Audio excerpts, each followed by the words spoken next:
Late evening traffic hummed like a low storm over the city as Daniel stepped out of the restaurant, holding his son Ethan's small hand. The boy looked tired but happy. Dinner had been simple, just the two of them, like always since the divorce. Daniel glanced at the parking lot, exhaling softly. He was ready to go home, tuck Ethan into bed, and call it a day. But fate had other plans. As they walked to the car, Ethan suddenly stopped. Completely froze. His small fingers tightened painfully around Daniel's. "Daddy, it's her." His voice trembled, fear, shock, something deeper. Daniel followed his son's gaze, confused. A young woman was standing near the back exit of the restaurant, clutching a plastic bag of leftover food.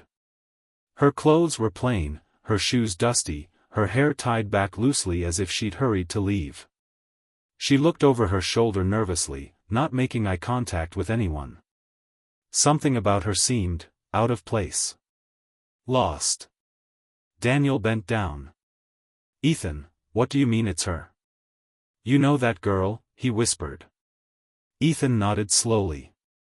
"Daddy, that's the girl from the pictures." Daniel felt his pulse flicker. "What pictures?"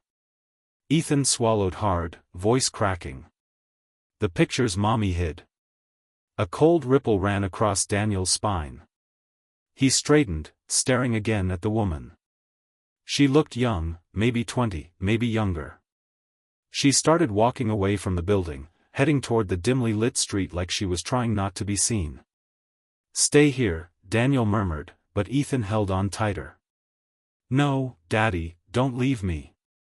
She used to live with Mommy." Daniel froze. That sentence didn't make sense.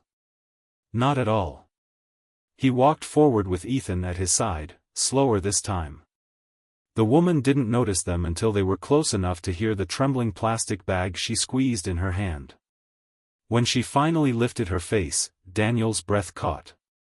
Her eyes were flooded with recognition. And fear. She took a step back. "Please. I'm leaving. I'm not here for trouble." Daniel lifted his hands gently. "We're not here to hurt you. My son, he says he knows you." The woman swallowed, her voice soft and strained. "Your son shouldn't remember me." Ethan moved slightly behind Daniel's leg, peeking out. "Why were you in Mommy's house?" he asked quietly. Her lips quivered. She looked like someone fighting a breaking dam of emotions. Because I was supposed to be part of your family." She turned away, wiping her eyes. "But your mother didn't want me there." Daniel felt the world tilt, 100 questions crashing forward. "Who are you?" he demanded, not angrily, but desperately. She hesitated. Then she whispered, "My name is Alina. I'm your daughter's sister." Daniel blinked. "My, what? I don't have a daughter." Alina shook her head, gripping the food bag tighter. "You don't. But your ex-wife, she does. She had a baby before she met you. A baby she gave away. Me." Her voice cracked as her chest shook. "I was that baby." Silence hit the air like thunder. Daniel stared, unable to breathe for a moment. His ex-wife, Melissa, secretive, angry, always hiding things during the marriage, had lied about many things. But another child? A secret one? "Why are you here?" Daniel finally asked, voice low. Alina took a shaky breath. "Because I found her. I found Melissa 2 years ago. I thought maybe she'd want to meet me. She didn't. She told me to stay away, said I would ruin her life. But I kept coming back. Once every few months. Just to see her. Just to know she was okay." Tears slipped down her face. "She threatened to call the police if I tried to talk to her again." Daniel clenched his jaw. The Melissa he knew was capable of cruelty, but this was a different level. Alina looked at Ethan with soft, trembling eyes. Your mother made me promise I would never talk to you. Never be near you. She said you two were her real family, and I wasn't. Ethan stepped slightly forward, voice barely a whisper. Did she hurt you? Alina couldn't answer. Her silence said everything. Daniel inhaled sharply.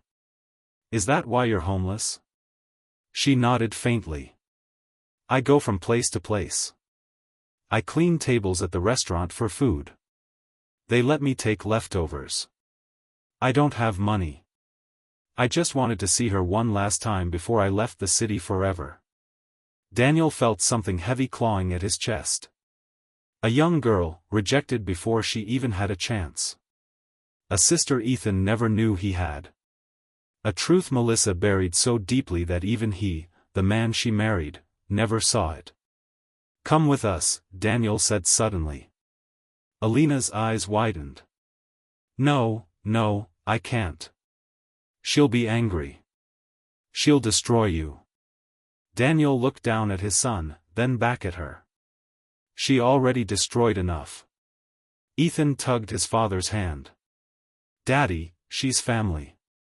That single word broke something inside Daniel. He nodded slowly. At least let us give you real food. Not leftovers. Alina's lips trembled again, her breath shaking. Why are you being kind to me? Daniel exhaled softly. Because someone should have been. A long time ago. For a moment she didn't move, standing there like a shadow unsure of its place. Then, slowly, she stepped closer. Ethan looked up at her and whispered, Do you want to sit with us? Alina wiped her cheeks. I'd like that, very much. As they walked back toward the restaurant to get her a warm dinner, Daniel glanced at the fragile young woman beside him, his son's newfound sister. The truth had shattered everything he knew, but somehow, walking under the streetlights with Ethan's tiny hands swinging between them, it felt like the beginning of something healing. Maybe broken families could form again. Not through secrets. But through truth. And compassion. And the stubborn belief that every lost person deserves to be found.